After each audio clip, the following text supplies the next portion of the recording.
రేవంత్ రెడ్డి గారు సెలవిచ్చిండ్రు ఏమని మంచి మైక్లలో చెప్పాలి చెడు చెవుల్లో చెప్పాలి అన్నాడు. నేను రేవంత్ రెడ్డి గారికి చెప్పేది ఏంటంటే మంచి మైకులో చెబుదామంటే ఫస్ట్ నువ్వు చేసిన మంచి అయితే లేదు, రెండవది మైకులో చెబుదామంటే కరెంట్ కట్ అవుతుంది. ఏం చేయాలి మరి? మంచి ఆడికెళ్ళి చెప్పాలి, మనం చేసింది ఉంటేనేమో చెప్తే అందుకుంటుంది.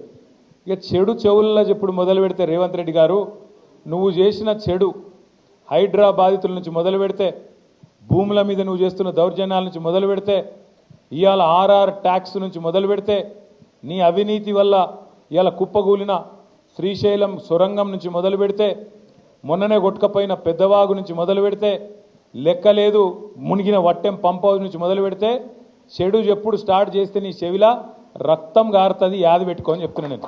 ఎందుకంటే చెడు చెవులో చెప్పాలి, మంచి మైకులో చెప్పాలి అని చెప్పి రేవంత్ రెడ్డి గారు చాలా తెలివిగా చెప్పిన అనుకొని ఆయనదైన డైలాగులు కొడుతున్నాడు. ఇంకా విచిత్రం అనిపించింది నాకు.